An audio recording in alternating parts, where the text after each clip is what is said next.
Hello，大家好，欢迎来到烂熟人的频道，我是设计师吉米。现在是晚上快12点钟了，又是一个充实的一天，孩子也睡了，老婆也睡了，我们可以开始来讨论一下我们大家最喜欢的话题——手表。今天我戴的是全世界第一只潜水表，就是宝珀的这个50巡，这是一只我非常喜欢的手表。虽然它表径偏大，不过我觉得是一个很值得纪念的一个经典。OK，那今天要来跟大家分享讨论的呢，是一款在钟表圈掀起的一个小小的热潮讨论的作品，就是 Longines 的这个 Legend Diver 白色的面盘全新推出。那在开始之前，记得帮我们按个赞、订阅，还有开启小铃铛，这样你就不会错过我们之后精彩的影片。如果你喜欢手表、喜欢设计，或是单纯想认识更多的时间以及工艺的故事，那这个频道我觉得可以给你们很多的启发。说到 Longines，大家可能脑中浮现的都是优雅、历史悠久、精准。其实它是成立在1832年的一个瑞士品牌，不管在赛车，甚至是将复古、经典、现代需求完美结合的一个代表。而 Legend Diver 呢，正是这种精神的最佳写照。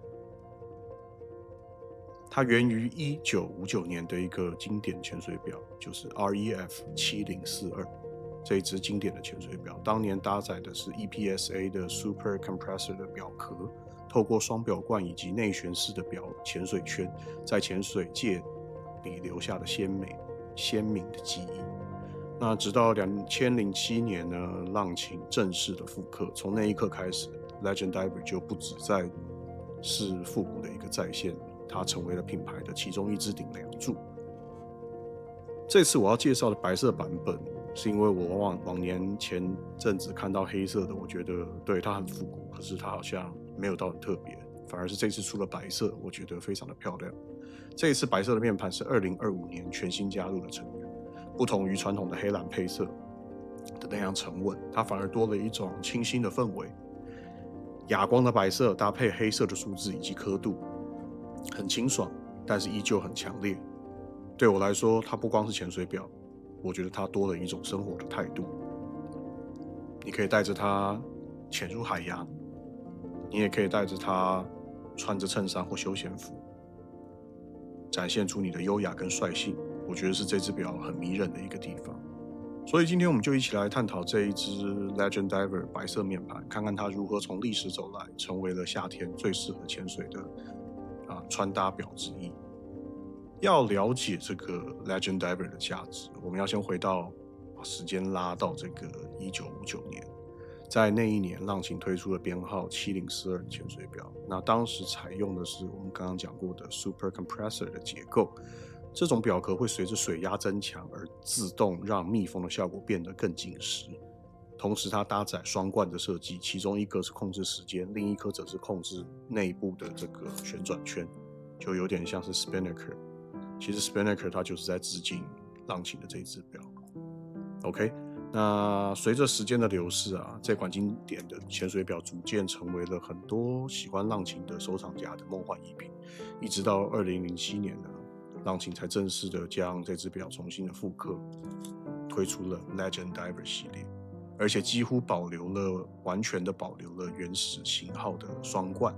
内旋圈以及简洁的设计语言。当然，它不同的是现代的版本呢，它的防水跟耐用性都大大的提升，所以它不光只是一个复刻，更是对历史的一个延续以及再创造。进入2020年代后，浪琴开始针对 Legend Diver 进行更多的调整。2023年，他们将表径缩到39，这是一个很重要的转折，因为原本是42的尺寸，在现代的标准跟流行趋势下，其实是略显厚重的。虽然我个人觉得42跟39是一个可以并驾齐驱、一起出现在市场里面的产品，不过他们有他们的考量吧。39适合大部分的佩戴者，也让 Legend Diver 重新获得了蛮多的年轻族群的青睐。随着蓝、黑、绿、灰、陶土色等陆续颜色的推出这个系列变得更多样化，也证明了市场对于它的需求是蛮旺盛的。直到了今年的2025年呢，浪琴选择推出了白色面盘。我觉得这个决定非常的巧妙，因为在潜水表中要看到白色的表盘不多见，可能有沛纳海或者是一些其他真正有在做专门潜水表，他可能会做一些这样子的创意。Legend Diver 从诞生到复刻，它不断的在进化演化，一直以来都是浪琴传承跟创新的一个最佳的一个典范。白色版本的 Legend Diver 呢，延续经典的外观，同时在细节上做出突破。首先是它的表盘，它不同于其他颜色的光泽处理，它是白色雾面的表面，避免反光过度，让读这个面盘的时候可以更加的清晰，数字、刻度、品牌字样都以黑色去呈现，形成了一种强烈的对比。立体的阿拉伯数字以及刻度上覆盖着夜光涂层，在暗处散发着淡淡的光芒。我觉得功能跟美感，他们是都做到了。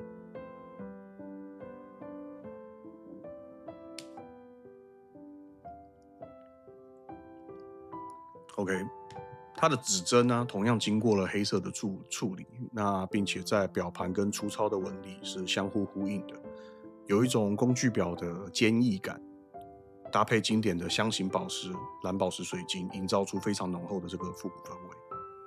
那另外一个不可忽视的亮点就是它的双冠设计，2点钟可以调整旋转的这个潜水内圈，那4点钟则是负责调校时间跟上链。2颗表冠都有做一个压花的处理，它上面有刻一些十字纹，那灵感是来自于早期的压缩机的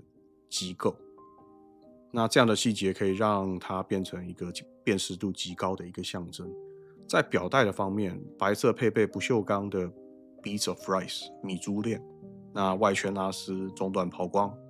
那就更凸显了那个年代的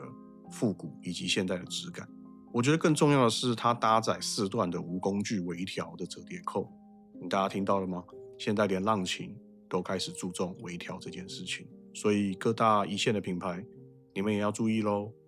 你们都应该把微调扣纳入你们下一次改款表带最重要的任务之一。更重要的是，这个整体来说我觉得是在经典的基础上加入了夏日氛围跟细节的一支潜水表。接下来我们来讲它的机芯，这颗机芯是浪琴自家专属的 L888.6 自动上链机芯，那这枚机芯的 base 是来自于ETA 的 2892-A2， 它经过了专业的调校跟升级，它的振频为每小时的25200次，比起传统的28800次略低。振频越低，也就代表它的耗能也是越低的，所以它可以让这个机芯的动力储存来到72小时。我觉得对于续航力来说是蛮加分的。同样的 L88.6 也是搭载了稀有丝，而且具备抗磁功能，并且通过 COSC 瑞士天文台认证，日差它是控制在-4秒到正6秒之间，所以基本上它不光只是复古的外在，内在也符合高规格精准度的要求。结构方面一样有标准的300米防水性能，虽然现代版已经不再采用当年的这个 Super Compressor 的压缩机构，但是透过双冠以及内旋的表圈，仍然在向过去的那一份经典致意，并且确保日常你的使用是不需要担心的。再来是价格的部分，白色的面盘版本呢，官方的定价是$3550。那其实这个价位来看，属于中阶奢华的工具表。以中阶的范畴，我的定义大概是$3500到$5000，算是中阶的表款。那$5000以上的话，我通常就会抓$8000到$20000，就属于高阶。OK， 那 Legend Diver 也提供了这个 COSC 的认证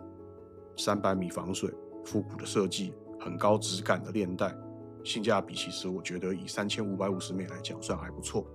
那如果你们有认识的这个 salesman， 那当然不会是这个价格咯，一定有可以谈的空间，那就看各位的手腕啦。我觉得这个表适合的人大概有几种。第一个是热爱复古表的收藏者，如果你喜欢50、60年代的那个潜水表风格，那这只表几乎可以说就是最佳的代表作。其次就是想要一只日常佩戴的潜水表，那它只有39的这个表径的尺寸，那表耳到表耳是47mm，所以它戴起来非常的舒适，不挑手腕的大小。我觉得对于想要一只夏日专属的手表的人来说，这个白色的版本无疑是一个非常清爽跟时尚的选择。不管是度假、休闲、办公室，我觉得它都能够很好的去驾驭。OK， 最后我们来做一个结论。总结来说呢 Longines 的 Legend Diver 白色面盘是一只有历史底蕴、设计美感、实用性能的一只专业腕表。它让我们看见浪琴在这个数十年、百年的这个历程之中呢，如何在乎传承跟经典的同时，又注入了当代的元素跟技术。从1959年的 REF.7042 到2007年的复刻，再到2023年39mm 的版本的诞生，如今它推出了非常清爽的白色。这一条路的演化很清楚展现了品牌对于经典的尊重，以及对于市场的精准的敏锐度。它不只是单纯的一只工具表，而是一种能在日常生活中陪伴我们的一个时间象征。不管是潜水啊、旅行，想要在炎炎夏日里衬托你的白色衬衫的一只手表，我觉得 Legend Diver 都可以满足你。所以如果你正在考虑一只有复古味道又能够日常佩戴的潜水表，我觉得这一只表以10万块台币来讲是非常值得考虑的，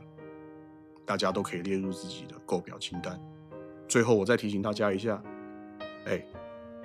按一下赞，开一下订阅，打开小铃铛，支持我们继续带来更多手表的碎碎念。总之 anyway， 不管怎么样的手表，我还是那一句话，它没有办法帮我们留住时间。如果可以留住时间的手表，对，应该不会有这种东西。OK， 我希望大家可以确定的事情就是每一分每一秒的过去，我们都在创造历史。我希望大家玩表是玩得健康、玩得开心，然后戴手表是让我们更珍惜身边的人事物，以及对于时间，我们永远保持着正面以及庆祝的态度去活好每一分每一秒，好吗？答应我，我是单手人吉米，我们下次影片再见，拜拜。